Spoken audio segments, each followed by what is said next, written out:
Hello नमस्कार दोस्तों। आज से हम मनोविज्ञान यानी कि साइकोलॉजी की क्लासेस शुरू कर रहे हैं और आप सभी को पता है साइकोलॉजी यानी मनोविज्ञान है ये आपके NEET RPSC first grade second grade और सी टेट के एग्जाम में बहुत ही महत्वपूर्ण रोल अदा करता है।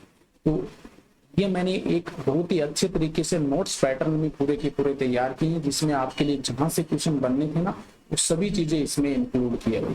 एक बार इस वीडियो को अच्छे से देखना, आपको अगर समझ में आ जाए अच्छा लगे तो आप जरूर इसको आगे देखना।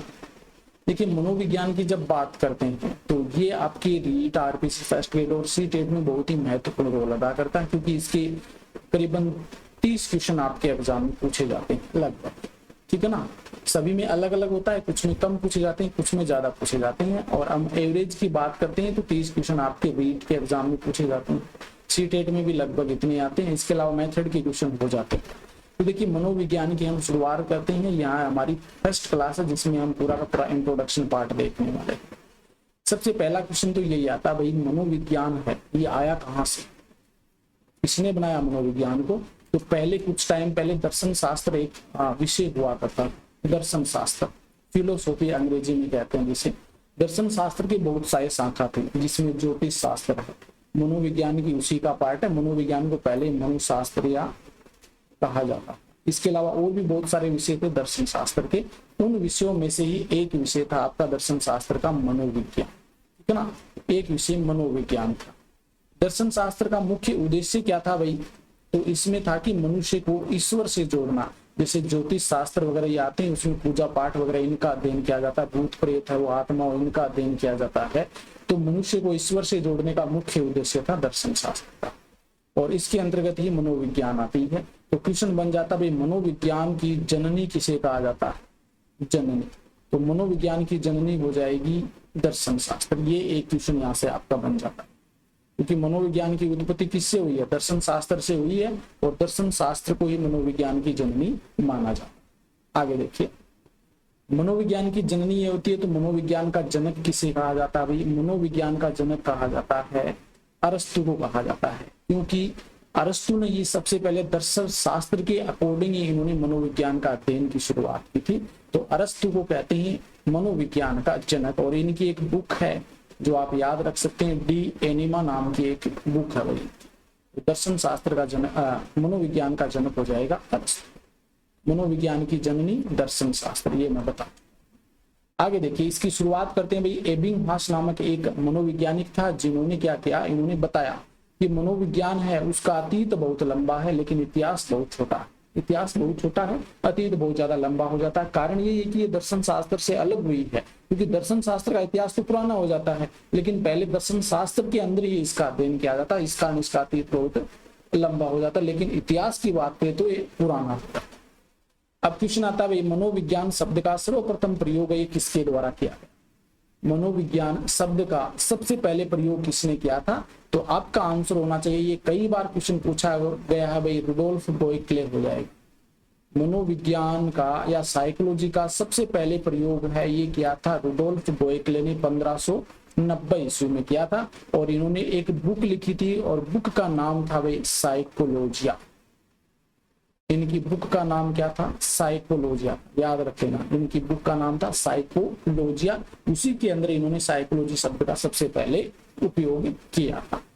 अब साइकोलॉजी का शाब्दिक अर्थ निकाले। देखिए साथ साथ में आंसर दिमाग में बिठाते हुए चले, याद करता हुआ चलूंगा और ये जो नोट्स बनाए ना ये इस प्रकार के नोट्स आप अगर नोटबुक में भी उतारेंगे तो आपको पढ़ने में बहुत ही ईजी लगेंगे। और ये नहीं कि मैंने एक ही बुक उठाई, अभी बहुत सारी बुकों का अध्ययन किया है जिसमें जो बड़े बड़े टीचर्स हैं आपके साइकोलॉजी के उन सभी की बुकों को उठा करके उनसे अलग से मैंने नोट्स तैयार किए, उनके नोट्स भी मैंने पढ़े हैं, उनके बाद में ये नोट्स तैयार किए। साइकोलॉजी की बात करते हैं तो साइकोलॉजी जो है ये अंग्रेजी भाषा का शब्द है भाई। कभी भी आप ये मत कर देना साइकोलॉजी ग्रीक भाषा का शब्द है, कभी भी नहीं करना, गलत हो जाएगा क्योंकि ये आपका अंग्रेजी भाषा का शब्द है। लेकिन साइकोलॉजी जो होता है ये दो शब्दों से मिलकर बना होता है, एक होता है आपका साइकी और एक होता है लोगस। अब आपका क्वेश्चन ये हो जाएगा भाई साइकी और लोगस किस भाषा के शब्द हैं, तब आपको आंसर करना है लैटिन या ग्रीक भाषा के शब्द होते हैं। तो साइकोलॉजी होता है, ये लैटिन या ग्रीक भाषा के दो शब्दों से मिलकर बना होता है, एक तो साइकी और एक लोगस। ये जरूर याद रखना भाई, ये दोनों ही लैटिन या ग्रीक भाषा के शब्द, ठीक है। जब हम साइकी का हिंदी अर्थ देखते हैं तो इसका अर्थ निकल करके आता है, वैसे अंग्रेजी में सोल कह देते हैं, लेकिन हिंदी में अर्थ निकल करके आता है आत्मा। सोल को क्या कहते हैं? आत्मा को सोल कहते हैं ना, तो हिंदी में साइकी का अर्थ निकल करके आता है आत्मा, ठीक है। तो लोगस को कहते हैं हम टू स्टडी, यानी कि अध्ययन करना। लोगस का हो जाएगा अध्ययन करना या विज्ञान, और कंबाइंड रूप से जब हम साइकी और लोगस या साइकोलॉजी का अर्थ निकालते हैं तो अर्थ निकल करके आता है आत्मा का अध्ययन या विज्ञान। अगर क्वेश्चन आ जाए कि साइकोलॉजी का शाब्दिक अर्थ क्या होता है, तो शाब्दिक अर्थ तो आपका यही हो जाएगा आत्मा का अध्ययन या विज्ञान, ठीक है। आगे बात करते हैं, एबिंगहास की हमने बात कर ली। एबिंगहास ही कहते हैं कि सुकरात ने सबसे पहले क्या कहा था कि मनुष्य को मनुष्य का अध्ययन करना चाहिए। एबिंगहास के अकॉर्डिंग जब हम बात करते हैं तो एबिंगहास के अकॉर्डिंग जो सुकरात थे मनोवैज्ञानिक, इन्होंने क्या कहा था, जो मनोवैज्ञानिक तो नहीं कह सकते, सुकरात को हम दार्शनिक कहेंगे भाई, दार्शनिक कहेंगे, क्योंकि ये दर्शन शास्त्र के अकॉर्डिंग आते थे, इसलिए इन्हें दार्शनिक कहते हैं, फिलोसोफर्स कह देते हैं। तो सुकरात जो थे, इन्होंने सबसे पहले कहा था कि मनुष्य को मनुष्य का भी अध्ययन करना चाहिए, मनुष्य को मनुष्य का अध्ययन करना चाहिए। इनके शिष्य थे प्लेटो, वेरी वेरी इंपॉर्टेंट है ये भी।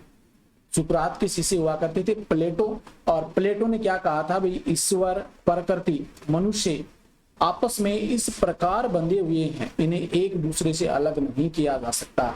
इनके कहने का मतलब है कि ईश्वर प्रकृति और मनुष्य आपस में इस प्रकार से बंधे हुए हैं, इनको एक दूसरे से हम अलग नहीं कर सकते, जुदा नहीं कर सकते हैं। जैसे प्रेमिका को प्रेमी से जुदा नहीं किया जा सकता, उसी प्रकार से इन तीनों को भी आपस में जुदा नहीं कर सकते हैं। जैसे हम ईश्वर से जुदा करेंगे ना तो वो गलत कार्य सीख जाएगा, प्रकृति से जुदा करेंगे तो वो वैसे ही खत्म हो जाए, क्योंकि प्रकृति हमें ऑक्सीजन, CO2 ये सभी देती है। कहने का मतलब ओवरऑल ईश्वर, प्रकृति, मनुष्य आपस में ये जुड़े हुए होंगे, है ना, इनको एक दूसरे से अलग नहीं कर सकते हैं। प्लेटो की बात करते हैं, प्लेटो की चल रही थी बात, तो प्लेटो ने एक बुक लिखी थी, और इनकी जो फेमस बुक है वो रिपब्लिक है भाई, ये इंपॉर्टेंट है, कई बार पूछा गया है। प्लेटो की बुक का नाम क्या है? रिपब्लिक। और रिपब्लिक ने इन्होंने एक कथन कहा था, मनुष्य में आत्मा पाई जाती है और वह आत्मा के भाव से किसी परम सत्ता को ईश्वर मानता है। उस समय प्लेटो के अकॉर्डिंग हम बात करते हैं तो इन्होंने एक बुक लिखी रिपब्लिक। पहले तो इन्होंने क्या कह दिया कि भाई ईश्वर, प्रकृति और मनुष्य, इन तीनों को अलग नहीं किया जा सकता। फिर इन्होंने रिपब्लिक बुक में लिखा कि मनुष्य के अंदर आत्मा पाई जाती है और उस आत्मा के भाव से वो किसी परम सत्ता को ईश्वर मानता है। प्लेटो के शिष्य थे अरस्तु, बहुत ज्यादा महत्वपूर्ण भाई, अरस्तु। प्लेटो के शिष्य थे अरस्तु, अरस्तु या अरिस्टोटल कह देते हैं इनको। अरस्तु ने सबसे पहले दर्शन शास्त्र में आत्मा के अध्ययन की शुरुआत की थी। आत्मा किसने कहा था कि वे मनुष्य में आत्मा पाई जाती है और उस आत्मा के प्रभाव से वो परम सत्ता को ईश्वर मानता है, ये तो प्लेटो ने कही थी बात। लेकिन अरस्तु ने दर्शन शास्त्र में आत्मा के अध्ययन की शुरुआत की थी और इसी कारण से मनोविज्ञान का जनक हम किसे कहते हैं? अरस्तु को कहते हैं। बहुत ही महत्वपूर्ण क्वेश्चन है, मनोविज्ञान का जनक इसी कारण से अरस्तु के कहते हैं। लेकिन सबसे महत्वपूर्ण ये भी क्वेश्चन आता भाई, ये भी कई बार पूछा गया है, कोलसनिक के अनुसार मनोविज्ञान का जनक किसे कहा जाता है? कोलसनिक के अनुसार, जो कि एक मनोवैज्ञानिक थे कोलसनिक, उनके अनुसार दर्शन शास्त्र मनोविज्ञान का जनक किसे कहते हैं? तो इसका आंसर भी याद रख लेना भाई, प्लेटो कहते हैं। क्यों कहते हैं? क्योंकि सबसे पहले आत्मा शब्द का प्रयोग प्लेटो ने ही किया था। इस कारण कोलसनिक के अनुसार मनोविज्ञान का जनक प्लेटो हो जाएगा। ठीक है, अब हम बात करते हैं भाई मनोविज्ञान शब्द के अलग अलग जो अर्थ निकल करके आए ना, वो कौन सी शताब्दी में आए, किनके द्वारा दिए गए, समर्थन किन्होंने किया, वो फैल कैसे हो गया, अस्वीकार कैसे हो गया, वो सभी चीजें आज हम यहाँ पर बात करते हैं। ये थोड़ा सा इंट्रोडक्शन पार्ट होता है। सबसे पहले बात करते हैं भाई 16वीं शताब्दी की बात करते हैं। 16वीं शताब्दी की बात करते हैं। 16वीं शताब्दी में शब्द आया था आत्मा का अध्ययन। मनोविज्ञान का जो अर्थ निकल करके आया था 16वीं शताब्दी में, वो था आत्मा का विज्ञान या आत्मा का अध्ययन। दिया किसने था भाई? अरस्तु के द्वारा दिया गया। 16वीं शताब्दी में मनोविज्ञान का अर्थ दिया गया था आत्मा का विज्ञान, जो अरस्तु ने दिया था। अरस्तु के समर्थक कौन थे? मतलब है आप करो, आपके साथ हम हैं, वो कहते ना आप ये काम करो भाई, पीछे हम खड़े हैं। तो वही बात है, अरस्तु ने तो कह दिया आत्मा का विज्ञान, और समर्थन करने के लिए कौन आ गए? एक तो प्लेटो आ गया और एक डेकार्टे आ गया। प्लेटो और डेकार्टे ये अरस्तु के साथ में हो गए भाई, हाँ हम साथ हैं, आपकी आत्मा का विज्ञान ही क्या है, मनोविज्ञान है।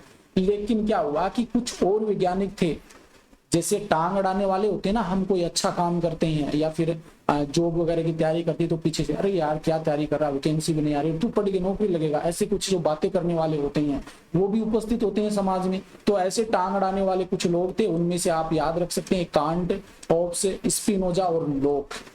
कांट, होब्स, स्पिनोजा और लोक, इन्होंने कहा था अरे आत्मा का अध्ययन, मनोविज्ञान आत्मा का अध्ययन कैसे हो सकता है, मनोविज्ञान आत्मा का अध्ययन कैसे हो सकता है, इसका कारण बताइए, आत्मा का स्वरूप क्या है।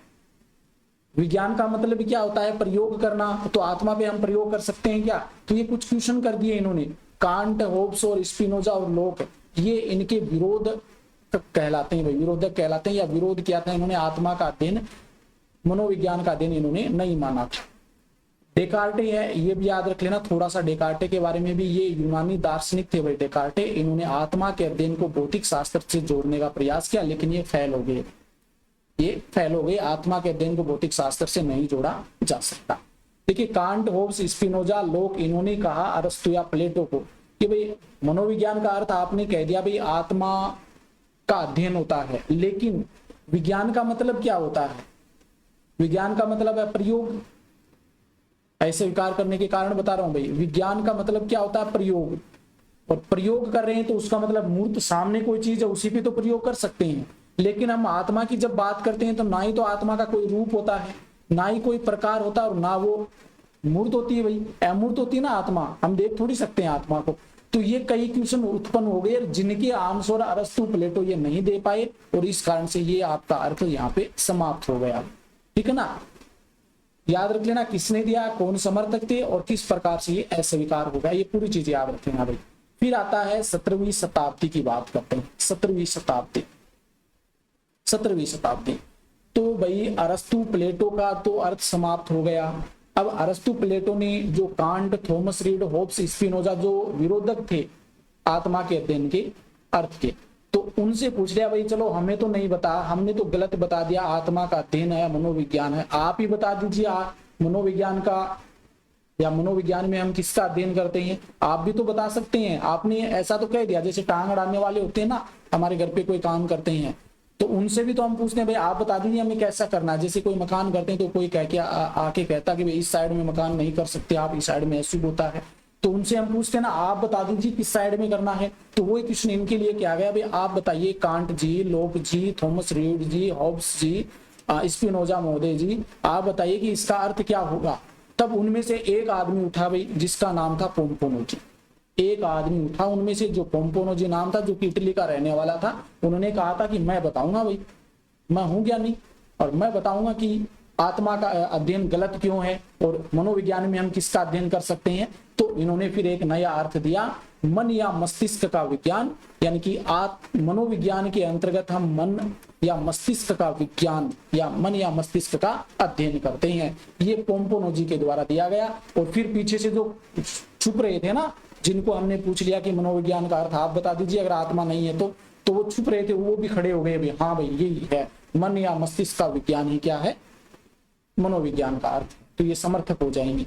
फिर इसके अस्वीकार करने के कारण क्या हो गए भाई, इसके अस्वीकार करने के कारण भी वही होते हैं जो आत्मा के अंदर क्वेश्चन आते हैं। विज्ञान का मतलब होता है प्रयोग करना, और प्रयोग हम मन मस्तिष्क पे भी नहीं कर सकते हैं भाई।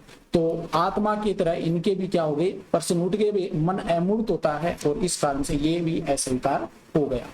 फिर आता है 19वीं शताब्दी की बात करते हैं। 19वीं शताब्दी के अंतर्गत एक वैज्ञानिक आते हैं, मनोवैज्ञानिक आते हैं जिनका नाम है विलियम जेम्स। और विलियम जेम्स ने एक सेंटेंस कहा था, चेतना ही जीवन है और जीवन ही चेतना है। और उसी के आधार पर एक नया अर्थ निकल करके आया मनोविज्ञान का, चेतना का विज्ञान। Very very important.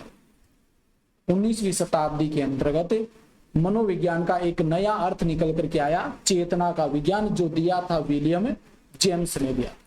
समर्थन किन्होंने किया था, समर्थक भी याद रख लेना भाई, समर्थक थे इसमें विलियम जेम्स, एक तो खुद थे, फिर विलियम वुंट। विलियम जेम्स कहाँ के थे भाई, अमेरिका के थे, याद रख लेना अमेरिका। वुंट भी, विलियम वुंट हो गए समर्थक में, वाइट्स हो गए, James Sully, Titchener, William James, William Wundt, वाइट्स, जेम्स ली और टिचनर, ये सभी संरचनावादी कहलाते हैं आगे, ठीक है ना, बात करेंगे आगे जब हम संप्रदाय पढ़ेंगे उस समय। और ये जो चेतना का विज्ञान, ये समर्थक हो, ये इनके द्वारा दिया गया। चेतना में होता क्या है, भावनाएं होती है, उनको समझते हैं, अनुभूति करते हैं, संवेदनाएं उत्पन्न करती हैं, ये सभी तो तीनों चीजें ना, ये भावना, अनुभूति, संवेदना, ये चेतना के ही तीन रूप है, ठीक है ना, याद रखें, इन्हीं के द्वारा चेतना को हम महसूस कर सकते हैं। अब थोड़ी सी स्टोरी है भाई, वो याद रख लेना भाई। 1870 के अंदर मनोविज्ञान है वो दर्शन शास्त्र से अलग होकर के एक स्वतंत्र विषय बना। ये इंपॉर्टेंट है भाई, क्वेश्चन पूछा गया पहले कि मनोविज्ञान दर्शन शास्त्र से अलग होकर स्वतंत्र विषय कब बना, तो 1870 में बना, ठीक है ना, 1870 में। और इसका श्रेय किसे दिया जाता, किसने अलग किया था, तो इसका श्रेय दिया जाता विलियम जेम्स को दिया जाता, जो कि अमेरिका के रहने वाले थे, विलियम जेम्स। इनका एक विचार था, चेतना ही जीवन है, जीवन ही चेतना। मैंने बता दिया आपको, ये चेतना मस्तिष्क का आंतरिक रूप होती है। चेतना जो होती है मस्तिष्क का या मन का या मस्तिष्क का आंतरिक रूप होती है। और इन्होंने अंतर्निरीक्षण विधि भी दी थी, अंतर्निरीक्षण विधि। एक क्वेश्चन है वो बहुत ही डाउटफुल होता है कि आधुनिक मनोविज्ञान का जनक है वो विलियम जेम्स को कहते हैं या विलियम वुंट को कहते हैं। तो यहाँ पर याद रख लेना भाई, अमेरिका में आधुनिक मनोविज्ञान का जनक जो है वो विलियम जेम्स को कहा जाता है। अगर ओवरऑल हम आधुनिक मनोविज्ञान का जनक बोलें तो विलियम वुंट हो जाएगा, और अमेरिका में आपका विलियम जेम्स हो जाएगा। अब सबसे इंपॉर्टेंट, जहां से बहुत ज्यादा बार क्वेश्चन पूछा गया है, मान लीजिए आपकी हर एग्जाम में यहाँ से क्वेश्चन आता है विलियम वुंट से, हर एग्जाम में पूछा जाता है। 1879 की बात आई, 1879 की, विलियम वुंट, इन्होंने लिपजिंग विश्वविद्यालय में, ये प्रोफेसर थे लिपजिंग विश्वविद्यालय में, और ये कहां पर है भाई, जर्मनी में है। तो जर्मनी के लिपजिंग नामक स्थान पर, लिपजिंग विश्वविद्यालय में इन्होंने मनोविज्ञान की प्रथम प्रयोगशाला की स्थापना की गई। वेरी वेरी इंपॉर्टेंट है ये। विलियम वुंट ने, जो कि जर्मनी के रहने वाले थे, इन्होंने लिपजिंग नामक स्थान पर लिपजिंग विश्वविद्यालय, जो वर्तमान में कार्ल मार्क्स विश्वविद्यालय के नाम से जाना जाता है, वर्तमान में इसे कार्ल मार्क्स विश्वविद्यालय कहते हैं भाई। तो इस विद्यालय में इन्होंने क्या किया था, मनोविज्ञान की प्रथम प्रयोगशाला की स्थापना इनके द्वारा की गई थी। प्रयोगशाला की स्थापना की थी, इस कारण इनको हम प्रयोगात्मक मनोविज्ञान के जनक कहते हैं। प्रयोगशाला की स्थापना करने के कारण इनको प्रयोगात्मक मनोविज्ञान का जनक कहा जाता है। और एक क्वेश्चन अभी मैंने बताया था, आधुनिक मनोविज्ञान का जनक पूछे ना, तो वो भी आपका यही हो जाएगा, विलियम वुंट हो जाएगा, ठीक है ना, आधुनिक मनोविज्ञान का जनक। ये दोनों ही क्वेश्चन इंपॉर्टेंट हैं। और एक क्वेश्चन ये भी बन सकता है, अंतर्दृष्टि विधि के प्रवर्तक कौन माने जाते हैं, तो विलियम वुंट हो जाएगा, अंतर्दृष्टि विधि के प्रवर्तक, ठीक है। अब क्वेश्चन आता है, भारत में प्रथम मनोविज्ञान की प्रयोगशाला की स्थापना कब की गई, ये भी इंपॉर्टेंट क्वेश्चन है, और किसके द्वारा की गई थी। मैंने ये नोट लगा के लिखा था, क्योंकि भारत के प्रेक्षक यहाँ से क्वेश्चन बन सकता है। तो भारत में 1916 में कलकत्ता विश्वविद्यालय में प्रथम मनोविज्ञान की प्रयोगशाला स्थापित की गई थी।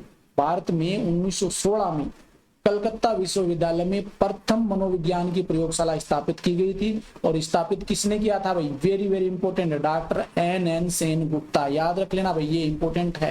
डॉक्टर एन सेन गुप्ता ने 1916 में कलकत्ता विश्वविद्यालय में भारत की प्रथम मनोवैज्ञानिक प्रयोगशाला स्थापित की थी। तो चेतना का विज्ञान यहां तक आपका हो जाता है। अब क्वेश्चन भाई, चेतना का विज्ञान भी असफल हो गया, इसको भी अस्वीकार किया गया। तो अस्वीकार या अमान्य होने के क्या कारण हो सकते हैं भाई, वो हम डिस्कस कर लेते हैं। यहाँ पर अमान्य होने के कारण, दो कारण आते हैं मुख्य रूप से, एक तो विलियम मैकडूगल और एक सिगमंड फ्राइड, दोनों याद रख लेना। पहले मैं विलियम मैकडूगल की बात कर लेता हूँ। विलियम मैकडूगल थे, इन्होंने 1900 ईस्वी में, ये इंग्लैंड के रहने वाले थे, और इन्होंने 1900 ईस्वी में एक बुक लिखी थी। इनकी बुक का नाम था outline of classification. Outline of psychology होना चाहिए भैया, ये गलत छप गया यहाँ पे, आउटलाइन ऑफ साइकोलॉजी होना चाहिए, ठीक है ना। इनकी एक बुक थी आउटलाइन ऑफ साइकोलॉजी, ठीक है ना। और इस बुक के अंदर साइकोलॉजी यहाँ पर क्लासिफिकेशन नहीं, इस बुक में इन्होंने कहा कि चेतना शब्द की निंदा की थी। चेतना शब्द जो है उसकी निंदा की थी, और उन्होंने बताया कि चेतना शब्द मनोविज्ञान के अर्थ के रूप में उपयोग में लेना ही एक बुरा है, या फिर कह सकते हैं चेतना शब्द को बहुत बुरा शब्द बताया इन्होंने, ठीक है ना। और सर्वप्रथम एक और क्वेश्चन बन जाता, सर्वप्रथम व्यवहार जो होता ना, उस शब्द का प्रयोग इसी बुक में किया गया था विलियम मैकडूगल के द्वारा। क्या इंपॉर्टेंट है, एक तो बुक का नाम याद रख लेना, आउटलाइन ऑफ साइकोलॉजी, ठीक है। 1900 ईस्वी में इन्होंने बुक लिखी थी, इन्होंने चेतना शब्द की निंदा की थी, और सर्वप्रथम इन्होंने व्यवहार शब्द का उपयोग किया। तो पहला तो कारण ये हो जाता है अमान्य का। दूसरा कारण आता है सिगमंड फ्राइड, जो कि सबसे महत्वपूर्ण कारण है, ठीक है ना, सबसे महत्वपूर्ण। ये भी 1900 ईस्वी की ही बात, ठीक है। इन्होंने क्या बताया, इन्होंने मनोविश्लेषण सिद्धांत प्रस्तुत किया भाई, मनोविश्लेषणवाद या मनोविश्लेषण सिद्धांत इन्होंने प्रस्तुत किया। और इन्होंने चेतना के 3 पार्ट बताए इन्होंने। एक तो चेतन जो कि 10% होता है, और दूसरा होता है अर्धचेतन, और तीसरा अचेतन होता है। ये दोनों आपके 90% होते हैं। चेतन, अर्धचेतन और अचेतन 3 पार्ट इन्होंने चेतना की बताई। और क्वेश्चन पूछ लिया भाई मन के अंदर हम किसका अध्ययन करते हैं, चेतन का, अर्धचेतन का या अचेतन का, कौन से का अध्ययन करते हैं, ठीक है। और इन्होंने क्या किया, सबसे इंपॉर्टेंट बर्फ के टुकड़े का उदाहरण दिया था। बर्फ के टुकड़े का उदाहरण दिया था किस प्रकार से, कि इधर सामान्य नाम लिखे हो, ये बाल्टी है और ये वाली बर्फ है और ये नीचे पानी है। तो बर्फ की जो ऊपर वाला जो रेड कलर में भाग दिख रहा ना, ये तो आपका चेतन हो जाएगा। और चेतन कितना होता है भाई, 10% होता है, 10% होता है, ठीक है, चेतन। और ये बीच वाला जो भाग होता है ना, जहां पर ये ऊपर वाला रेड वाला और ये येलो वाले जुड़ रहे हैं, उसको हम अर्धचेतन कहते हैं। और तीसरा ये नीचे वाला ये जो पार्ट है, ये अचेतन हो जाएगा, ठीक है, अचेतन हो जाएगा। तो इस प्रकार से इन्होंने ये एग्जाम्पल दिया था भाई, चेतन भाग तो आपका 10% ही होता है, और अर्धचेतन और अचेतन आपका 90% होता है। और दमित इच्छाएं वगैरह जो होती है वो आपके इसमें होती हैं, अचेतन वाले भाग, अर्धचेतन वाले भाग में होती है। तो यहाँ पर देखिए, ये याद रख लेना, इन्होंने ये एग्जाम्पल दिया था बर्फ के टुकड़े का, और कहा था भाई हम कौन से चेतन या अर्धचेतन या कौन से मन का अध्ययन करते हैं। तो ये क्वेश्चन उठ गया, फिर किसी ने जवाब नहीं दे पाए थे, और इस कारण से ये अर्थ भी आपका अमान्य हो गया भाई, ठीक है ना, ये अर्थ भी अमान्य होगा। दोनों याद रख लेना, विलियम मैकडूगल और सिगमंड फ्राइड। सिगमंड फ्राइड के जो ये तथ्य हैं, इनको स्थापित करने का श्रेय किन्हें दिया जाता है, एक तो अन्ना फ्राइड जो इनकी पुत्री थी भाई, अन्ना फ्राइड, एक जुंग थे जो इनके शिष्य थे। तो ये आपका चेतन जो है मनोविज्ञान का अर्थ वो यहाँ पर समाप्त होता है। अब बात करते हैं 20वीं शताब्दी की, बात करते हैं 20वीं शताब्दी की। और उस समय 20वीं शताब्दी में एक युवा जवान मनोवैज्ञानिक थे जिनका नाम था जेबी वाटसन। मीटिंग हो रही थी बहुत बड़ी, बहुत सारे लोग इकट्ठे हो गए थे वहां पर। सभी ने पूछा भाई चलो ये अर्थ तो फैल हो गया मनोविज्ञान का, चेतना का विज्ञान, तो अब नया अर्थ हम क्या निकालें। तो किसी ने इनसे पूछा नहीं, बड़े बुजुर्गों से पूछ रहे थे, लेकिन पूछ लिया भाई कोई आप में से भी बता सकता है। इन्होंने हाथ ऊपर कर दिया और इन्होंने पूछा कि आप क्या बोलते हैं भाई। तो इन्होंने कहा भाई मनोविज्ञान का अर्थ व्यवहार के विज्ञान से लेते हैं, व्यवहार का विज्ञान है, मनोविज्ञान का अर्थ हो सकता है। तो ये बताया था जेबी वाट्स ने 1912 में। और इन्होंने कहा व्यवहार का सकारात्मक अध्ययन या विज्ञान क्या होता है, मनोविज्ञान होता है। और फिर जो बहुत सारे बैठे थे वो उनके समर्थन में आ गए कि हाँ भाई ये इन्होंने सही बात कही है। इसके समर्थक कौन कौन हो जाएंगे, थॉर्नडाइक, मैकडूगल, स्किनर, पोल्सनिक, Crow and Crow, Hull, Murphy, Boring, Munn, Langfeld. ये थॉर्नडाइक, मैकडूगल, स्किनर, पोल्सनिक, Crow, Hull, Murphy, Boring, Munn, Langfeld, ये सभी आपके मनोविज्ञान के समर्थक हो जाए, ठीक है, ये समर्थक। आगे देखिए यहां पर हम जेबी वाटसन ने दे दिया 20वीं शताब्दी में क्या अर्थ निकल करके आया, व्यवहार का विज्ञान, ठीक है ना, याद रख लेना। और व्यवहार मानसिक स्थिति का बाह्य रूप होता है। हम मस्तिष्क के अंदर जो सोचते हैं, जो बाहर व्यवहार करते हैं समाज के अंदर, वो हमारा व्यवहार दिखता है भाई। हम किसके साथ कैसा व्यवहार करते हैं वो दिखता है, मतलब उस पर प्रयोग भी कर सकते हैं, उसको देख भी सकते हैं, मूर्त भी होता है, ये सभी चीजें होती हैं। इस कारण इसको मान्य कर दिया भाई, सर्वमान्य यही है और वर्तमान में भी यही चल रहा है, व्यवहार का विज्ञान। जेबी वाटसन के बारे में देखते हैं। जेबी वाटसन, इन्हें व्यवहारवाद का जनक कहा जाता है, व्यवहारवाद का जनक कहते हैं जेबी वाटसन को। 20वीं सदी का चमकता सितारा इसे हम कहते हैं। ये क्वेश्चन पूछा गया है कई बार, 20वीं सदी का चमकता सितारा किसे कहा जाता है, जेबी वाटसन को कहते हैं। व्यवहारवादी वंशानुक्रम में कम तथा वातावरण में अधिक विश्वास करते हैं भाई। व्यवहारवादी का मतलब क्या होता है कि जो बाहरी वातावरण है ना, उसका सबसे ज्यादा प्रभाव पड़ता है बालक पे, ये मानते हैं, सबसे ज्यादा विश्वास ये वातावरण पे करते हैं। और इसीलिए जेबी वाटसन का कथन भी है, फेमस है भाई, ये पूछा गया है कि तुम मुझे कोई एक बालक दे दो, उससे मैं कुछ भी बना सकता हूँ, मतलब शिक्षक बना सकता हूँ, इंजीनियर बना सकता हूँ, चोर बना सकता हूँ, डाकू बना सकता हूँ, डॉक्टर बना सकता हूँ, कुछ भी बना सकता हूँ। ये इनका सेंटेंस था भाई जेबी वाटसन का। इसका मतलब ज्यादा विश्वास ये वातावरण पे करते थे। सिगमंड फ्राइड की बात करते हैं तो सिगमंड फ्राइड ने क्या कहा है, सिगमंड फ्राइड के अकॉर्डिंग हम बात करें तो मनोविज्ञान अचेतन मन का अध्ययन करता है। मनोविज्ञान है वो सिगमंड फ्राइड के अकॉर्डिंग बात करें तो अचेतन मन का अध्ययन करता है। अब मनोविज्ञान सिगमंड फ्राइड के अनुसार अचेतन मन है, तो वर्तमान में हम मनोविज्ञान में किसका अध्ययन करते हैं, तो याद रखना अर्धचेतन और अचेतन दोनों का करते हैं भाई। वर्तमान में अर्धचेतन और अचेतन दोनों का अध्ययन किया जाता है मनोविज्ञान के। ठीक है, अब आपकी परिभाषा याद आती है मनोविज्ञान से संबंधित इंपॉर्टेंट है भाई परिभाषा, ये भी बस याद रख लेना। कुछ एक इंपॉर्टेंट परिभाषा लेकर के आए हूं जो आपके एग्जाम में बार बार पूछी जाती है। पहली परिभाषा है वाटसन की। वाटसन कहते हैं कि मनोविज्ञान व्यवहार का सकारात्मक, शुद्ध, निश्चित या धनात्मक विज्ञान या अध्ययन है। तो इनके ये शब्द याद रख लेना, आपका आराम से इसको पहचान जाएंगे। सकारात्मक, शुद्ध, निश्चित, धनात्मक विज्ञान है। मनोविज्ञान व्यवहार का सकारात्मक, शुद्ध, निश्चित, धनात्मक विज्ञान या अध्ययन। ठीक है, ये वाटसन की डेफिनेशन इंपॉर्टेंट। वुडवर्थ की बात करते हैं भाई। वुडवर्थ के अकॉर्डिंग हम बात करें तो मनोविज्ञान ने सबसे पहले अपनी आत्मा का त्याग किया, फिर मन और फिर चेतना का त्याग किया, और वर्तमान में व्यवहार के स्वरूप को अपनाता है। वेरी वेरी इंपॉर्टेंट है भाई, यात्रा परिभाषा कहते हैं इसको, और ये कई बार पूछी गई है। मनोविज्ञान ने सबसे पहले अपनी आत्मा का त्याग किया, फिर मन का, फिर चेतना का त्याग किया, और वर्तमान में व्यवहार के स्वरूप को अपनाता है। वुडवर्थ ने एक डेफिनेशन और दी थी, ये भी याद रख लेना, मनोविज्ञान सामाजिक वातावरण में होने वाला व्यवहार के स्वरूप को अपनाता है। मनोविज्ञान आसपास का जो वातावरण है, आसपास का जो सामाजिक वातावरण है, उसमें होने वाला जो व्यवहार है उसके स्वरूप को अपनाता है मनोविज्ञान। तो ये वुडवर्थ का भाई, यहाँ पर ये सामाजिक वातावरण शब्द पकड़ देना, ठीक है ना, इससे आपकी डेफिनेशन याद हो जाएगी। मैकडूगल की बात करते हैं। मैकडूगल ने क्या कहा, इनकी परिभाषा क्या थी, मनोविज्ञान मानव के आचरण एवं व्यवहार का यथार्थ विज्ञान है। ये तीन शब्द पकड़ देना, मनोविज्ञान मानव के आचरण एवं व्यवहार का यथार्थ विज्ञान है। आचरण और व्यवहार शब्द आ जाए तो मैकडूगल कर देना, मनोविज्ञान मानव के आचरण एवं व्यवहार का यथार्थ विज्ञान। ठीक है, फिर आता बोरिंग। बोरिंग क्या कहते हैं कि मनोविज्ञान मानव प्रकृति का विज्ञान है। कितनी छोटी सी है, और ये भी पूछी गई है एग्जाम में, छोटी सी परिभाषा लेकिन पूछी जा चुकी है। ये मनोविज्ञान मानव प्रकृति का विज्ञान है, ये याद रखना भाई, मनोविज्ञान मानव प्रकृति का विज्ञान। मर्फी महोदय आते हैं भाई। मर्फी महोदय क्या कहते हैं भाई, जीवित प्राणियों का सामाजिक वातावरण के साथ होने वाला व्यवहार ही मनोविज्ञान है। जीवित प्राणियों का, जो जीवित हैं, उनका सामाजिक वातावरण में जो होने वाला व्यवहार, हम किसके साथ क्या व्यवहार करते हैं, वही आपका मनोविज्ञान है। तो मर्फी के अकॉर्डिंग आप दो शब्द पकड़ लेना, एक तो जीवित प्राणी और एक सामाजिक वातावरण। ठीक है ना, जीवित प्राणी और सामाजिक वातावरण, जबकि वुडवर्थ ने सामाजिक वातावरण के साथ में किसका व्यवहार के स्वरूप का शब्द का प्रयोग किया, याद रखें। ठीक है, तो मर्फी हो गई, जीवित प्राणियों का सामाजिक वातावरण के साथ होने वाला व्यवहार ही मनोविज्ञान। देखिए कुछ शब्द आते हैं जो क्वेश्चन पूछ लिए जाते हैं कि निम्न में से मनोविज्ञान है।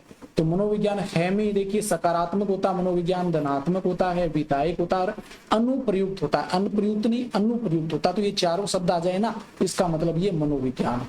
और ऐसे कौन से शब्द जो मनोविज्ञान नहीं है, तो इसमें एक तो नियामक हो जाएगा, एक अनुप्रयुक्त हो जाएगा, एक आदर्शात्मक हो जाएगा। ये तीन शब्द ऐसे हैं जो मनोविज्ञान नहीं है। इन तीनों की हम डिटेल से बात करेंगे भाई। ठीक है, आगे डेफिनेशन आती है क्रो एंड क्रो की। क्रो एंड क्रो की बात करते हैं तो मनोविज्ञान मानव व्यवहार और मानव संबंधों का अध्ययन है। ये भी इंपॉर्टेंट है भाई।